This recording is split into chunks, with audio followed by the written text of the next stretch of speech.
नमस्कार, आप सुन रहे हैं हिमाचल अभी अभी का रेडियो बुलेटिन काजोल चौहान के साथ। 21 जून सोमवार का दिन है। प्रदेश भर की अहम घटनाओं की जानकारी इस रेडियो बुलेटिन में। शुरू करेंगे बुलेटिन हेडलाइंस के साथ। सैलानी अब इलेक्ट्रिक बस से एक दिन में कर सकेंगे रोहतांग और अटल टनल का दीदार। शिमला से शुरू हुआ वैक्सीनेशन का महाअभियान, प्रतिदिन लगेगी 1 लाख वैक्सीन। कल होगी जयराम कैबिनेट की बैठक, 12वीं के परिणामों पर हो सकता है फैसला। जयराम के मंत्री ने दिल्ली में अनुराग से की मुलाकात, जसवा परागपुर की विभिन्न विकासात्मक परियोजनाओं को लेकर की चर्चा। पूर्व मुख्यमंत्री वीरभद्र सिंह ने एक बार फिर दी कोरोना को मात।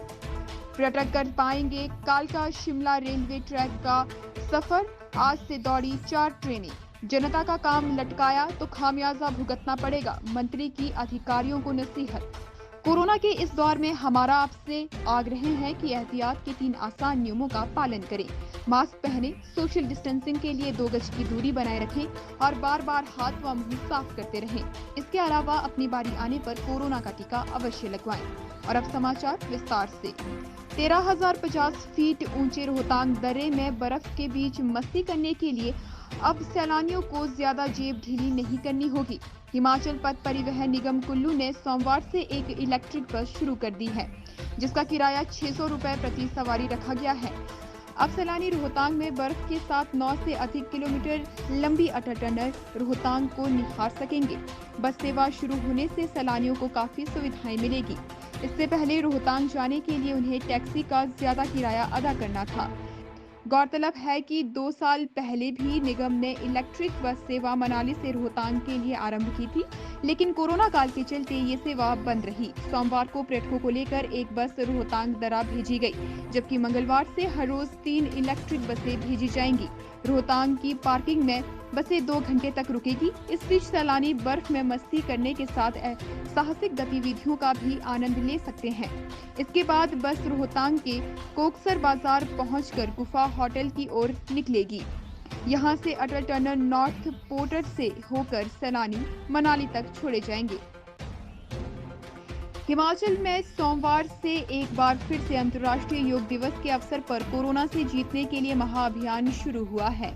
मुख्यमंत्री जयराम ठाकुर ने शिमला के टाउन हॉल से टीकाकरण महाअभियान की शुरुआत की। प्रतिदिन 1 लाख वैक्सीनेशन लगाने का लक्ष्य रखा गया है। अब 18 से 44 आयु वर्ग के लोगों को सप्ताह में 3 दिन सोमवार, मंगलवार और बुधवार को कोविड वैक्सीन लगाई जाएगी।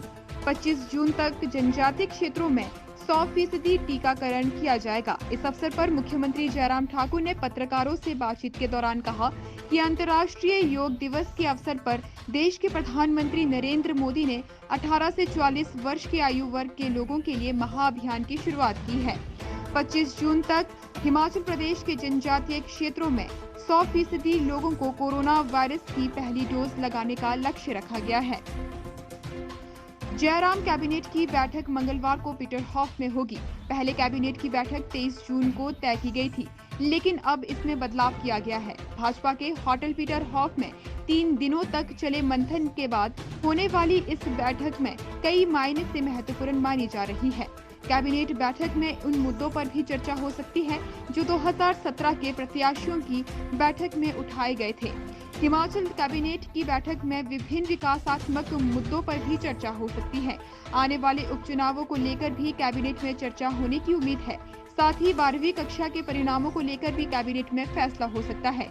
शिक्षा विभाग ने 12वीं के परिणाम के लिए फॉर्मूला निकाल दिया है। अब देखना है कि कल कैबिनेट में इसको लेकर क्या फैसला होगा।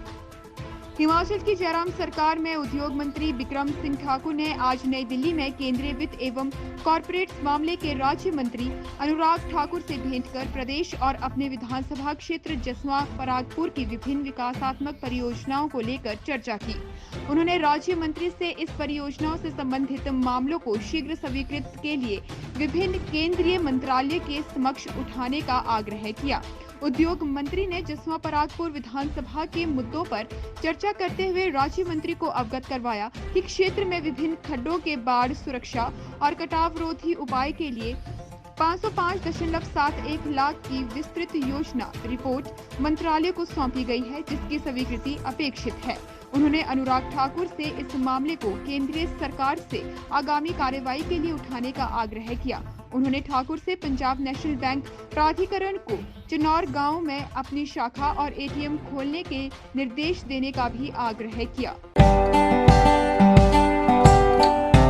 Shri Balaji multi speciality hospital Kangra, जहां आपको एक ही छत के नीचे मिले बेहतरीन चिकित्सा सुविधाएं, cardiology, laparoscopic, general surgery, neuro surgery, orthopaedics, paediatric, radio diagnosis, urology, gastroenterology, ophthalmology, pathology, medicine, anaesthesia और डेंटल जैसी अत्याधुनिक और बेहतरीन चिकित्सा सुविधाएं, 24 घंटे इमरजेंसी सुविधा, 9 बेड के साथ critical care unit, cardiac monitor और डिफिब्रिलेटर्स, सेंट्रल ऑक्सीजन लाइन और वेंटिलेटर सुविधा।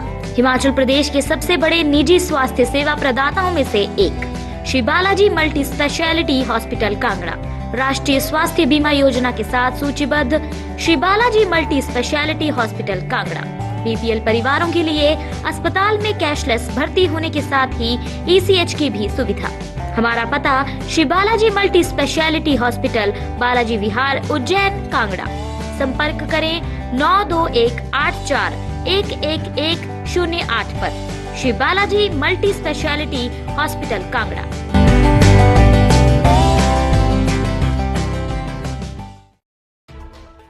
हिमाचल प्रदेश के पूर्व सीएम वीरभद्र सिंह ने दूसरी बार कोरोना को मात दी है। सोमवार को उनकी रिपोर्ट नेगेटिव आने के बाद उन्हें स्पेशल वार्ड में शिफ्ट किया गया है। उनकी हालात में काफी सुधार है। उनके शुगर और कुछ रूटीन के टेस्ट की रिपोर्ट पहले से बेहतर है। शेष समाचार ब्रेक के बाद।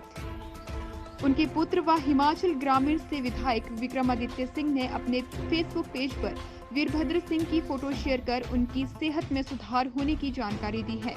उन्होंने लिखा कि मां भीमा काली और आप सभी की दुआओं से वीरभद्र सिंह की स्थिति में सुधार है। वे जल्द ही पूरी तरह से स्वस्थ होंगे।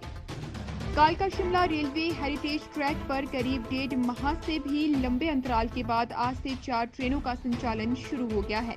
शिमला में सैलानियों की आवक बढ़ने के बाद रेलवे ने इन ट्रेनों को चलाने का फैसला लिया था। सोमवार को पहले दिन इन ट्रेनों में करीब 250 लोगों ने सफर किया। इसकी घोषणा खुद रेल मंत्री पीयूष गोयल ने की है। इन ट्रेनों की शुरुआत से इलाकों में पर्यटक के विकास को 4 चांद लगने की उम्मीद है, तो स्थानीय लोगों के लिए भी इससे काफी फायदेमंद बताया जा रहा है। हिमाचल में आने वाले पर्यटक टॉय ट्रेन के सफर को काफी पसंद करते हैं। ऐसे में जब हिमाचल में पर्यटकों की आमद बढ़ने लगी है, तो ऐसे में ये ट्रेन का सफर उन्हें अपनी ओर खींचेगा। शिमला आने वाले पर्यटक अक्सर रेलगाड़ी में सफर करना सही समझते हैं।